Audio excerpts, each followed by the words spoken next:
जय जय रघुवीर समर्थ. श्रीमत दासबोध. दशक 17वा. प्रकृती पुरुष नाम. समास दुसरा. शिवशक्ती निरूपण नाम.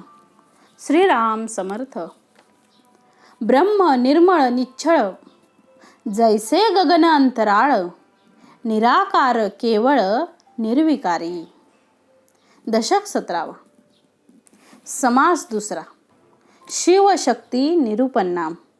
याचा आरंभ आज आपण करत आहोत. श्री समर्थांनी शिवशक्ती या समासामध्ये नेमकं शिव आणि शक्ती कशाला म्हटलं आहे याचं वर्णन समर्थ या समासामध्ये करतात आहे. कारण अनेकांना शिव म्हणजे काय आणि शक्ती म्हणजे काय असा भ्रम पडतो, संभ्रम निर्माण होतो. म्हणून समर्थ म्हणतात, शिव म्हणजे शुद्ध, शुद्ध जाणीव. ज्यांना शिव म्हणतात ती शुद्ध जाणीव आहे. आणि शक्ती म्हणजे अष्टधा प्रकृती, रज, तम, सत्व आणि पंचमहाभूत.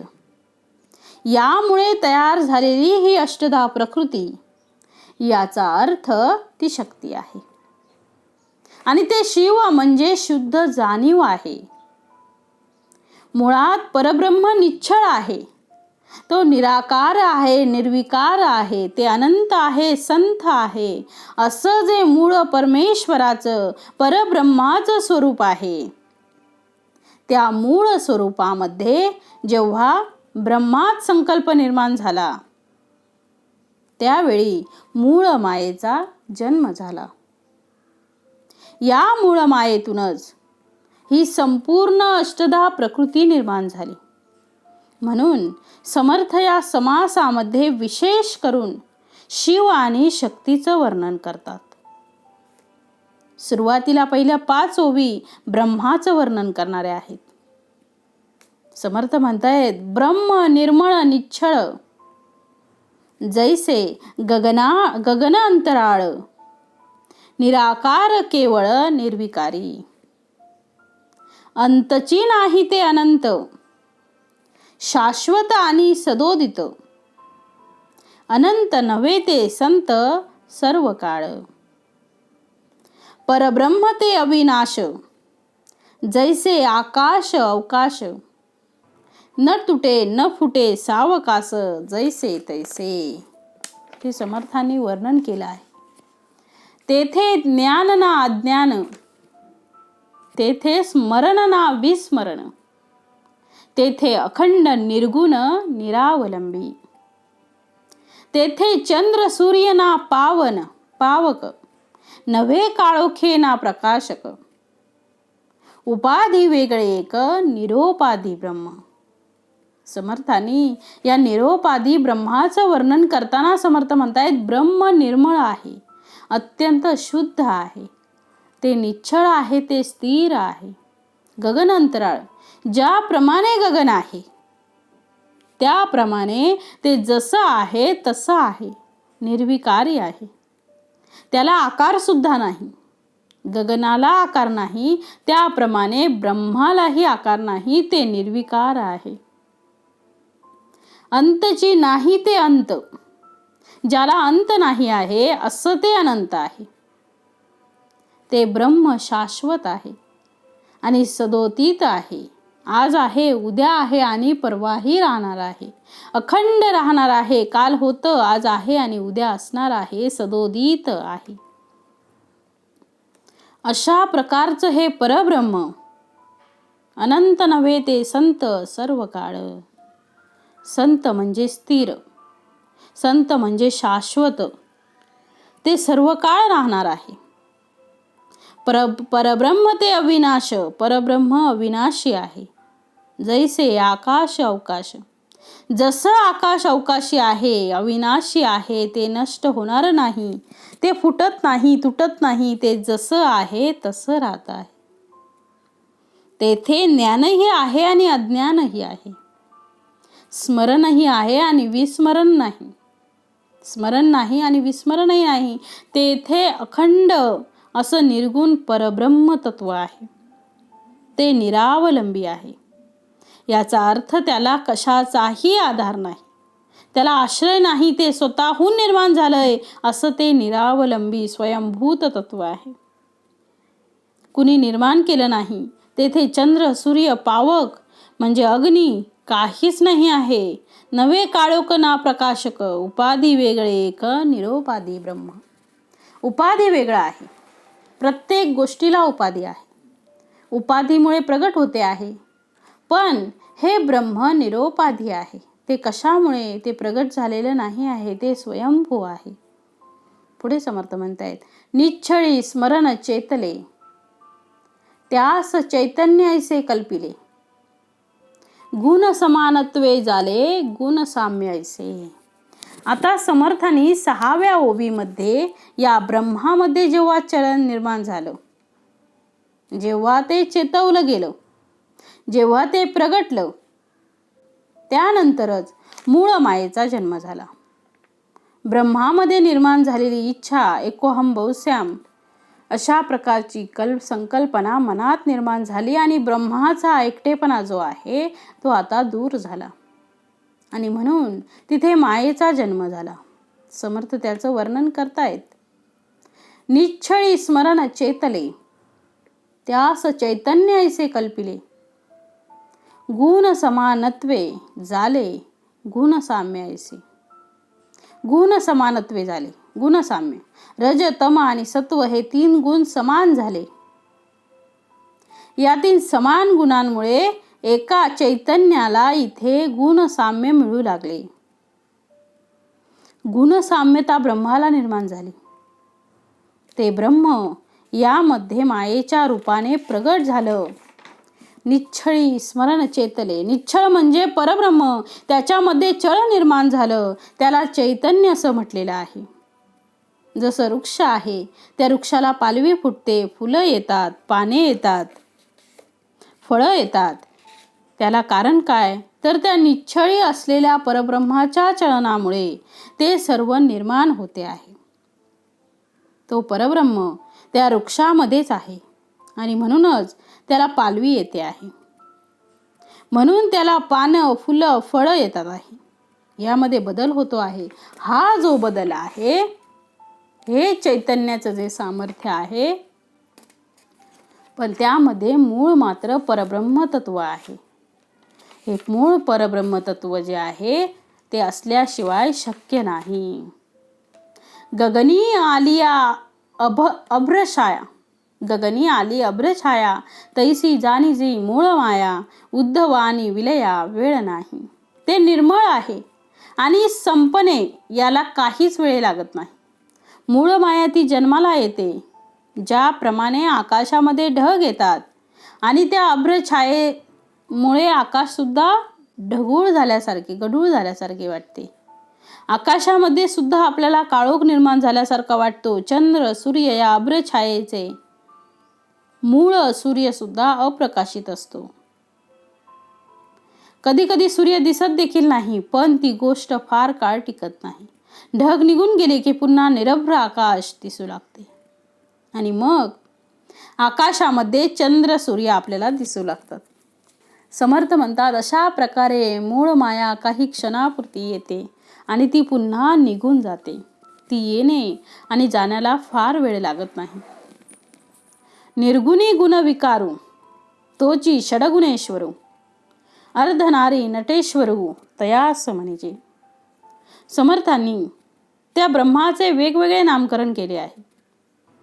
ते चैतन्य रूपाने प्रकट झालं, त्यांच्यामध्ये गुण निर्माण झाले, म्हणून त्याला इथे निर्गुणी गुणविकारू निर्माण झाला आणि म्हणून तो षडगुणेश्वरू परमेश्वर असं आम्ही म्हणतो. त्या भगवंतामध्ये 6 प्रकारचे गुण आहेत. यश आहे, श्री आहे, औदार्य आहे, वैराग्य आहे, ज्ञान आहे आणि ऐश्वर्य आहे. असे 6 गुण, यश, श्री, औदार्य, वैराग्य, ज्ञान आणि ऐश्वर्य, असे 6 गुण, म्हणून षडगुणेश्वरू. अर्धनारी नटेश्वरू त्यालाच म्हणतात. तयास म्हणजे एका बाजूला नारीचं अर्धरूप आहे आणि एका बाजूला नराचं अर्धरूप आहे आणि म्हणून तो शिवशक्ती आहे. शिवशक्ती रूपाने. आम्ही चित्रामध्ये पाहतो, फोटोमध्ये पाहतो, भगवान श्री शंकरांचा फोटो दाखवतात आणि त्या ठिकाणी एका बाजूला अर्ध जे अंग आहे ते पार्वतीचे दिसते आहे आणि अर्ध अंग भगवान शिवांचं दिसतं आहे. समर्थांनी यालाच अर्धनारी नटेश्वरू असं म्हटलेलं आहे. शिवामध्ये शक्ती आहे आणि शक्तीमध्ये शिव आहे. ते दोघेही एकमेकात इतके गुंतलेले आहेत की त्यांना भिन्न करता येत नाही. लोखंड आणि चुंबक ज्याप्रमाणे वेगळं फार वेळ ठेवता येत नाही, ते दोघांकडे आकर्षित होते, त्याप्रमाणे ब्रह्म आणि माया ही एकमेकांना सोडून राहू शकत नाही. पुढे समर्थ म्हणतात, आदिशक्ती शिवशक्ती मुळी आहे सर्व शक्ती. तेथून पुढे नाना व्यक्ती निर्माण झाल्या. तेथून पुढे शुद्ध सत्व, रजतमांचे गुणत्व, तयास म्हणजे महत्त्व गुणक्षोभिनी. समर्थाने पुढे मायेचं स्वरूप कसं निर्माण झालं ते सांगितलेलं आहे. ब्रह्मामध्ये चळ आणि त्यामध्ये अष्टधा प्रकृतीचं प्रगटीकरण. अष्टधा प्रकृतीमध्ये पंचमहाभूत आणि त्रिगुण आले आणि तिथून शुद्ध तत्व जे आहे ते रज तम आणि सत्व या गुणांमुळे तिथे गुणक्षोभिनी जन्माला आली. तिला कोणी महत्त्व म्हणतील, कोणी तिला गुणक्षोभिनी म्हणतील. म्हणून पुढे समर्थ म्हणतात, मुळी असेची ना व्यक्ती तेथे कैची शिवशक्ती. ऐसे म्हणाल तरी चित्ती सावधान असावे. समर्थ म्हणतात, मुळे असेची ना व्यक्ती, मुळामध्ये काहीच नाही. आणि मग तुम्ही म्हणताय हे कसं निर्माण झालं शिवशक्ती? तर समर्थ म्हणतात, जरा शांत बसा, मी तुम्हाला समजून सांगतो आहे. ब्रह्मांडावरून पिंड अथवा पिंडावरून ब्रह्मांड, अधोर्ध पाहता निवाड कळो येतो. बीज फोडून आणले मना तेथे फळ तो दिसेना. वाढत वाढत पुढे नाना फळे येती. समर्थ म्हणतायत की मी तुम्हाला एक उदाहरण घ्या. तुम्ही झाडाचं बी हे जर आम्ही फोडलं आणि त्याची कोय उघडून पाहिली तर त्याच्यात आंब्याचं झाड दिसत नाही. पण जर आंब्याची कोय जर जमिनीत लावली तर त्या जमिनीमध्ये लावलेल्या कोयला अंकुर फुटतो. पुढे त्याला पानं, फुलं, फळं येतात आणि ते झाड मुळामध्ये बहरलेले दिसते. समर्थ म्हणतात, त्याप्रमाणे ह्या पिंड आणि ब्रह्मांडाची रचना आहे. पिंडावरून ब्रह्मांड, पिंड म्हणजे शरीर, समजून घ्या ब्रह्मांडाची रचना.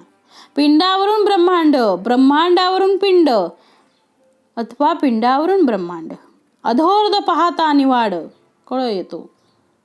पुढे म्हटलंय, बीज फोडून आणले म्हणा तेथे फळ तो दिसेना.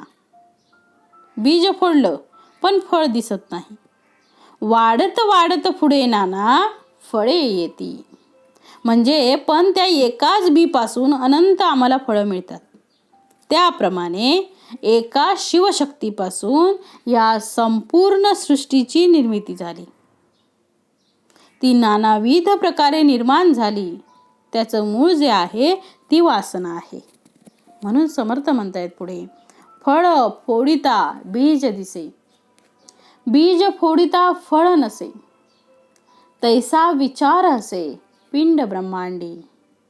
त्याप्रमाणे नर नारी दोन्ही भेद, पिंडी दिसती प्रसिद्ध, मुळी नसता विशद होतील कैसी. याप्रमाणे एकाच बी पासून एका झाडाला नाना प्रकारचे अवयव निर्माण होतात. काही ठिकाणी पानं आहे, काही ठिकाणी फुलं आहेत, फळं आहेत. म्हणजे हा जो भेद आम्हाला दिसतो एका बी पासून, तसं एका परब्रह्मापासून निर्माण झालेल्या रज तम सत्वाच्या गुणामुळे स्त्री आणि पुरुष हा भेद निर्माण झाला. हा भेद केवळ फक्त आकारामध्ये आहे, मुळामध्ये त्याचा अभेद आहे. रूपात भेद आहे, आकारात भेद आहे, परंतु तो मुळामध्ये मात्र शिवशक्ती एकच आहे. म्हणून समर्थ पुढे म्हणतायत, नाना बीजरूप कल्पना तीत काय एक असेना, सूक्ष्म म्हणून भासेना एकाएकी. स्थूळांचे मूळ ते वासना, ते वासना आधी दिसेना, स्थूळा वेगळे अनुमानेना सकळ काही. एकापासून नाना प्रकारचे रूप निर्माण झालेले आपण पाहतो. एका बीपासून अनंत बिया निर्माण होतात. एका बीपासून अनंत झाडं निर्माण होतात. एका प्राण्यापासून अनंत प्राणी निर्माण होतात. एका व्यक्तीपासून अनंत व्यक्ती निर्माण होतात. परंतु त्याचं जे मूळ आहे ते मूळ म्हणजे वासना आहे. म्हणून 84 लक्ष जीव योनीचा जो विस्तार आहे, चारी खानी चारी वाणीचा जो विस्तार आहे, तो एका वासनेपोटी आहे, वासनेच्या पोटी. म्हणून समर्थ म्हणतात आहे, स्थूळाचे मूळ ती वासना. स्थूळाचे जे मूळ आहे ती वासना आहे. ते वासना आधी दिसेना म्हणून वासना दिसत नाही. वासना दिसत नाही, पण निर्माण झालेला, वासनेपासून निर्माण झालेला हा विस्तार दिसतो आहे. स्थूळा वेगळे अनुमानेना सकळ काही. कल्पनेची सृष्टी केली ऐसी वेदशास्त्र बोलिली. दिसेना म्हणून मिथ्या केली, न पाहिजेत की. पडदा एका एका जन्माचा, तेथे विचार कळे कैचा. परंतु गुढत्व हा नेमाचा ठाव आहे. नाना पुरुषांचे जीव, नाना स्त्रियांचे जीव, एकची परी देह स्वभाव वेगळाले. समर्थ म्हणतायत, हा संपूर्ण सृष्टीचा विस्तार आहे हो. हा जो भेद दिसतो आहे, हा भेद फक्त आकार आणि नामामध्ये भेद दिसतो आहे. परंतु नाम आणि आकार जर आम्ही टाकला तर तो परब्रह्म तत्व जे आहे ते परब्रह्म तत्व ते एकच आहे. त्यात भेद नाही. नाना प्रकारचे पुरुष दिसतात, त्यांचे जीव वेगवेगळे दिसतात, स्वभाव भिन्न आहेत, आकार भिन्न दिसतात, तरी सुद्धा त्यांच्यामध्ये जे एक परब्रह्म तत्व आहे त्यामध्ये भेद नाही. पुरुष आणि स्त्रियामध्ये नाना प्रकारच्या स्त्रिया आहेत. देह स्वभावे वेगवेगळे झालेले आहेत, कारण उपाधीमुळे त्यांना भिन्नत्व निर्माण झालेलं आहे. उपाधीत वेगळं जर आम्ही काढलं तर त्यांना ते आत्मस्वरूपामध्ये, ब्रह्मस्वरूपामध्ये ते एकच आहे. आणि तो भेद निर्माण झाला तो आकार आणि नामामुळे. आणि म्हणून दोघांमध्ये जो निर्माण झालेला भेद आहे त्यामुळे त्या दोघांमध्ये ऐक्य, एकता आणि त्यामध्ये आकर्षण निर्माण झालं. म्हणून पुढे समर्थ म्हणतात, नवरीसा नवरी न लगे, ऐसा भेद दिसो लागे. पिंडावरून उमगे ब्रह्मांड बीज. नवरीचे मन नवऱ्यावरी, नवऱ्याचे मन नवरीवरी, ऐसी वासनेची परी मुळीहून पहावी. वधूवर असल्यामुळे त्या दोघांमध्ये समर्थ म्हणतात आकर्षण आहे, त्यामध्ये ओढ आहे, एकत्र येण्याची इच्छा आहे. समर्थ म्हणतात नवरी नवरी एकत्र येणार नाही, नवरे नवरे एकत्र येणार नाहीत, तर कोण नवरी नवरा आहे म्हणून त्यामध्ये आकर्षण आहे. पण ते सर्व भेदामध्ये आहे, अभेदामध्ये मात्र एकच आहे. वरून आकार भिन्न दिसतो आहे, परंतु मुळामध्ये जो निराकारी परब्रह्म जो हृदयात बसलेला आहे तो एकच आहे. वासना मुळीची अभेद, देह संबंधे झाला भेद. तुटता देहाचा संबंध भेद केला. देह आहे तोपर्यंत भेद आहे, देह टाकला गेला की भेद संपलेला आहे. म्हणून देह संबंधाने आम्हाला भेद निर्माण झालेला दिसतो. समर्थ त्याचं वर्णन पुढे करतात आहे, नर नारीचे बीज कारण, शिवशक्तीमध्ये जाण, देह धरिता प्रमाण कळो आले. नाना प्रीतीच्या वासना, एकाचे एकास कळेना, तीक्ष्ण दृष्टीने अनुमाना काहीच येते. समर्थ म्हणतायत, जी जी आम्हाला भेद स्वरूप दिसते आहे आणि जो जो आकर्षण एकमेकांबद्दल प्रीती निर्माण झालेली दिसते आहे ती केवळ भेदामुळे निर्माण झालेली आहे. आकार आणि रूपामुळे आम्हाला तो भेद दिसतो आहे. आकाराला आम्ही वेगळं टाकलं की समर्थ म्हणतात त्यामध्ये अभेद आहे. या जगामध्ये प्रत्येक जीव प्राणी मात्र एकमेकाला तशा प्रकारे गुंतल्या गेलेले आहेत. समर्थाने तिथे आई आणि मुलाचं उदाहरण दिलेलं आहे. समर्थ म्हणतात बाळकास वाढवी जननी. लहान मुलाला आई वाढवते. ती माणसाची आई असो की प्राणी मात्रांची असो की पक्ष्यांची असो, ती आई हे तत्व आहे. ती आई हे तत्व सगळे प्राणी मात्रांमध्ये आहे. म्हणजे वाघीण सुद्धा ही आईच आहे आणि सुग्रीण ही सुद्धा आईच आहे. तिची त्या बाळकांसाठी जी माता आहे आणि त्या मातेला आपल्या बाळकांविषयी तो स्नेह आणि प्रेम आहे, ममत्व आहे. मांजर ज्याप्रमाणे उंदराला पकडते त्याप्रमाणे तिच्या पिलाला पकडत नाही. मांजरीचे दात तिच्या पिलाला लागत नाही कारण तिथे माता येते. वाघीण सुद्धा हरणाला जसं पकडते तसं ती तिच्या पिलालाही पकडते. पण हरणाचे पिल्लू मरण पावते, पण तिचं पिल्लू मात्र तिच्या अंगावर निशंक खेळते. याचा अर्थ आईची प्रीती काही वेगळी आहे. मातेसारखं दुसरं कुणी नाही. ती माता सर्व प्राणी मात्रांमध्ये, जीव मात्रे प्राणी मात्रांमध्ये दिसून येते. म्हणून समर्थ म्हणतायत बाळकास वाढवी जननी. हे तो नव्हे पुरुषाचेनी. उपाधी वाढे जयेचेनी. ते हे वनिता. वीट नाही, कंटाळा नाही, आलस्य नाही, त्रास नाही.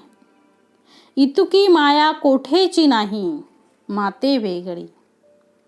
आईशिवाय माया जगात निर्माण झालीच नाही. ती पुरुषाकडे जाण्याआधी निसर्गतः ती मातेकडे आलेली आहे. म्हणून आईशिवाय प्रेम करणारा जगात कोणी नाही. म्हणून समर्थ म्हणत आहेत माते एवढं मोठं कोणी नाही. नाना उपाधी वाढवू जाणे. पण ते सर्व कोणामुळे निर्माण झालं तर उपाधीमुळे. नाना उपाधी वाढवू जाणे, नाना मायेने गोवू जाणे, नाना प्रीती लावू जाणे नाना प्रपंचाची. पुरुषास स्त्रीचा विश्वास, स्त्रीस पुरुषाचा संतोष. परस्परे वासनेस बांधून टाकिले.